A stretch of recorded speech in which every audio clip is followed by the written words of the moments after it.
Hey, what's going on, guys? Today I'm going to be unboxing the PowerDollS2. PowerDollS2? PowerDollS2? I don't know. This is from some obscure game that I'm sure probably some of you guys maybe are familiar with, or some of you maybe have played.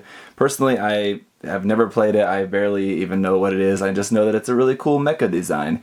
And this is a kit that I've wanted for a long time, but as Plum kits go, it tends to be a little bit more expensive. So this is from a different company called Plum. They're kind of like, after Bandai there's Kotobukiya, after Kotobukiya there's Plum when it comes to like how big these companies are that produce kits like this. So I have built and reviewed one Plum kit previously. That was the Leinos kit, and that was a pretty nice kit. They're definitely kits that are more, that take a little bit more modeling skill. It's not going to be like your standard just Bandai Gundam model kit, so something like that. So they're a little bit more expensive, a little bit more obscure.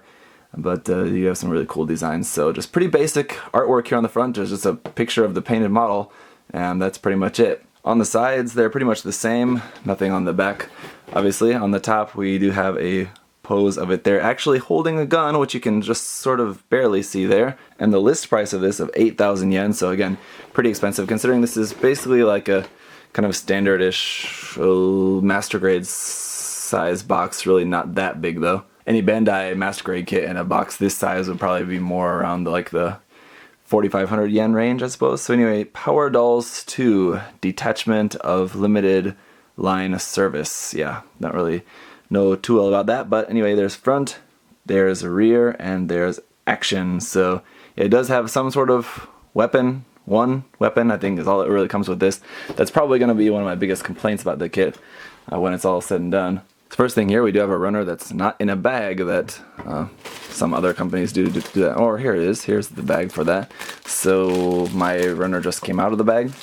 Some other parts here. There's looks like the parts for the weapon, which looks to be like some sort of like a shotgun, basically.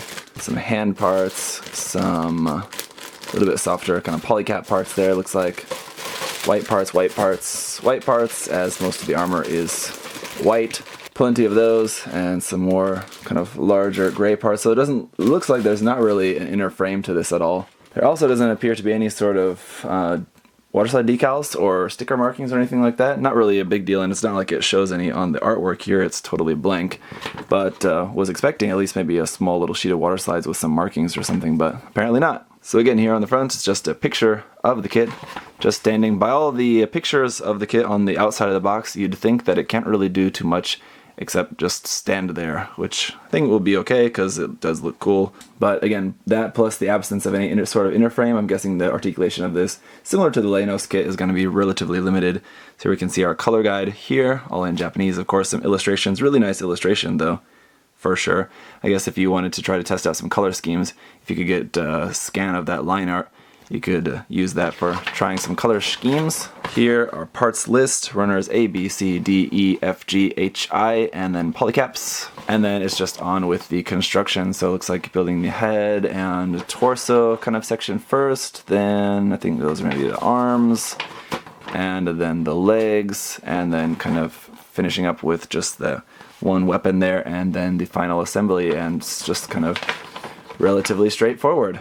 Alright, so let's take a look at the polycaps first. This is a PC1, and the runner marking for this is 1/35 scale Power Loader X4 Plus. So the name of this particular robot is Power Loader, I don't know, maybe, but some joint parts here will be as polycaps, so that we'll see how that goes. And then PC2 is this runner here in kind of very light purplish gray color. So for these tubes, this is going to be polycap material as well. So this should be interesting to paint those tubes. Runner A here, like with all of the outer armor, is in just this kind of off-white color. And I will say the plastic feels quite thick. The parts feel quite thick and heavy, so it almost sort of feels like a bootleg kit in that way, because a lot of bootleg kits have this sort of similar kind of feel. But anyway, this one has the same marking here, 1/35 scale Power Loader X4 Plus. This is runner A. And just to give you a closer look at some of that detail, you can see some really nice detail in there. Not every single piece is like packed with detail, like this one here. You can see is pretty plain.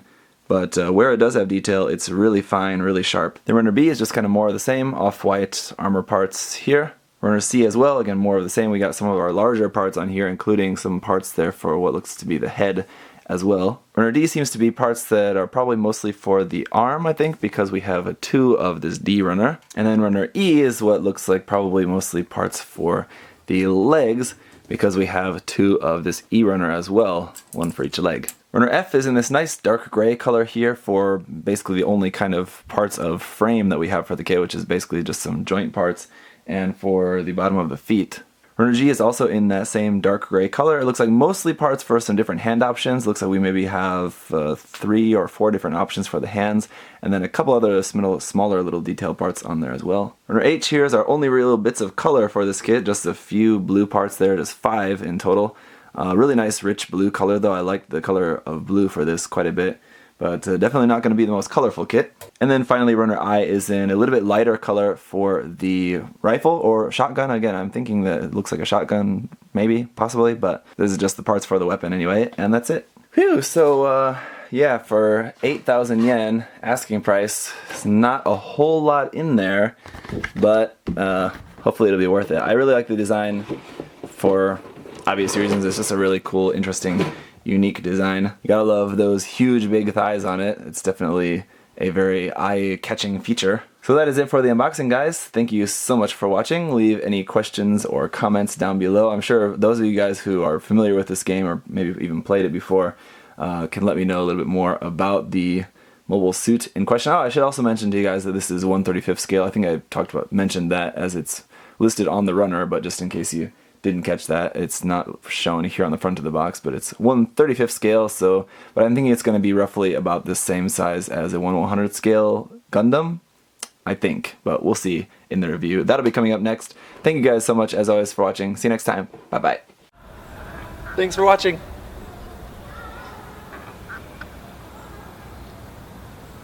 See you next time.